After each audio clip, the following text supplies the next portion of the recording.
What's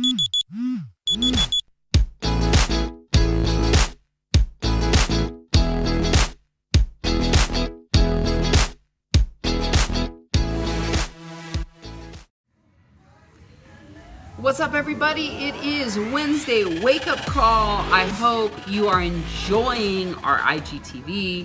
This Wednesday's Wake Up Call, I'm like pumped about because it is a topic that I feel if we discuss it more, it will change the way we live our life. And so we need a wake up call in this area, and that is the area of Christ's return.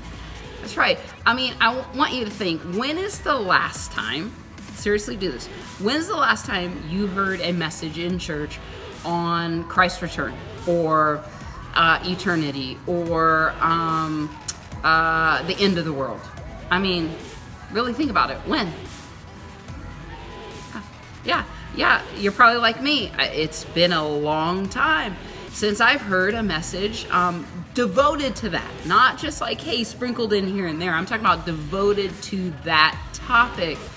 I really can't think of one. And it's sad because I was reading this week's reading in our one-year Bible reading plan and saw that Jesus talked a lot about his return, his second coming. And in Matthew 24, starts this huge, long conversation that spans for us like 4 days. But in the Bible, if you're not doing the Bible reading time, it spans like 3 chapters. And he starts to really talk about his return.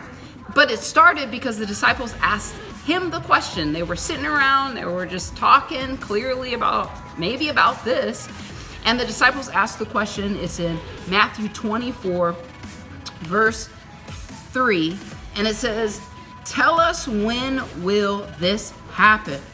What sign will signal your return and the end of the world?" Okay, so Jesus starts telling all these different signs that'll happen. He starts talking about like, hey, look, don't be deceived. People are going to come out of the woodwork, say they're me, they're not me. These things are going to happen. Wars are going to happen. All this stuff is going to happen. And Jesus starts saying, hey, just know that the end is coming. So this is a literal event, by the way. This actually is going to happen. Christ is going to return. Newsflash. But we don't seem to talk about it a lot. And Jesus talked about it, but you know what? He wasn't the only one. Actually, out of the 27 books of the New Testament, all but six of the books talk directly about his return. Some use the verbiage of last days, last times, the day of the Lord. But I'm telling you, almost every single book in the New Testament talks about Christ's return. So there's a lot in there about Christ's return. Now, a lot of people would probably say, and I'll ask you the question. I'm not going to pass judgment on you. If I ask you the question, what New Testament book would you say has the most to say about Christ's return? Think about it. Tell me. Did you say Revelation? Oh, that's so good, but you'd be wrong. Because actually, the book, or I should say letters, that deal the most with Christ's return are 1st and 2nd Thessalonians. Now, I'm going to do a YouTube class here pretty soon, maybe in a month or so, and it's going to be all about the New Testament, and it's called New Testament Survey, and I hope you'll watch that. I'm just really going to talk about kind of each book of the Bible and who wrote it, who was it written to, what's the major theme. All I want and hope is that if you take this class, you'll feel like you know the Bible, the New Testament at least, a little bit better, and you will be able to go to the books in the New Testament and find what you need, what you're looking for. So join me for that. That's going to be in about a month or so. But we're going to talk about 1st and 2nd Thessalonians, and we're going to talk more about this subject in that class, so I hope you join me for that. But Jesus has this conversation, and he talks a lot about his return, but yet we don't talk a lot about it. And I want to show you actually in today's reading. So if you haven't read it yet, spoiler alert, close your ears because I'm going to read a little bit of it to you. But in today's reading, it says in chapter 24 of Matthew, verse 36, Jesus said, "However, no one knows the day or the hour when these things will happen.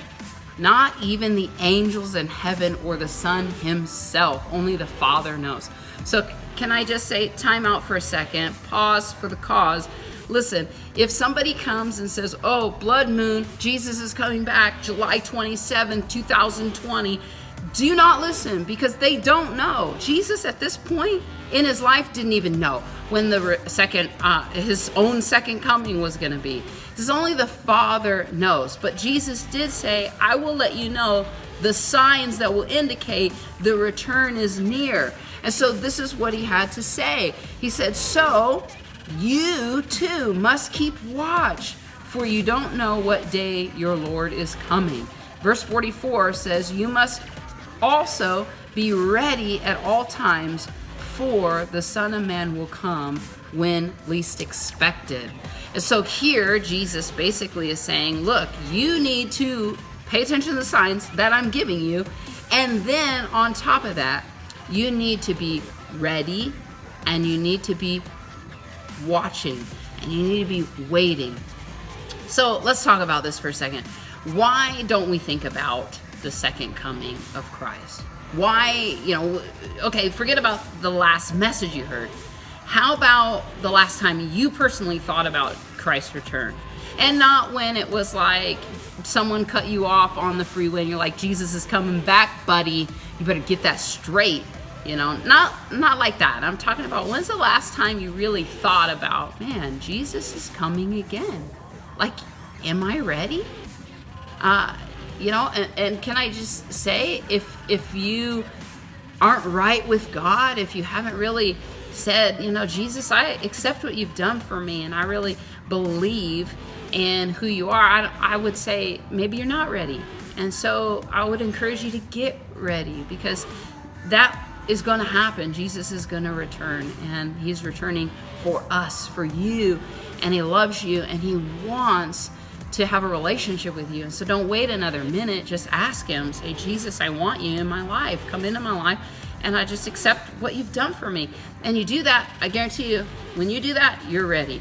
If you've done that and you've accepted Christ in your life, you're ready. But you know what is so sad is there are many believers who aren't really expecting and ready because they're not excited. For a believer, it's not a dreaded thing. It's not like, "Oh gosh, Christ is going to come back. Oh man, I'm not ready." And sometimes we feel that way. And I've talked to some people, and it's like, "Oh, I'm not married yet," or "haven't been to Italy yet," or "I haven't done this," or "I haven't done that." And it's like, it's as if we haven't done things, and so we don't feel ready. But the reality is, earth is temporal. This is a temporary place. Heaven is eternal. And earth cannot compete with how glorious and how amazing and how awesome heaven is. And so for a believer, we should be ready. But we shouldn't just be ready. We should be waiting. We should be excited. We should be looking forward to Christ's return, not dreading it. I remember, maybe a year ago, I was driving on the PCH in California, and it was a beautiful drive, up the coast, and you're just looking at the water, the oceans of Malibu. It was just amazing. And I got this feeling in my heart. It was like all of a sudden I felt like I wanted to be with Jesus. Now, don't worry, I love my family, I love my husband, I love being a mom, I love my kids. It wasn't like, "Oh, I want to be out of here, I can't handle it anymore." It wasn't like one of those moments. I was happy, I was driving, I was looking at the ocean, but there was like a yearning and a longing inside of me to want to be with Christ. And I remember thinking, "Oh man, he's going to return, and I look forward to that, and I'm excited about that." And I want us all to have that. I want us to be awakened to the fact that Christ is coming again. So I encourage you, hey, are you ready? Are you waiting? Are you excited? Have you thought about his return lately? If not, think about it. Now listen, this is a 3-part series, and the next part of this is going to be on judgment. Do you know that believers will be judged? If you're a believer, you're going to be judged. But don't worry, it's not a bad thing. It's a good thing, and I want to tell you all about it. So I'll see you next week.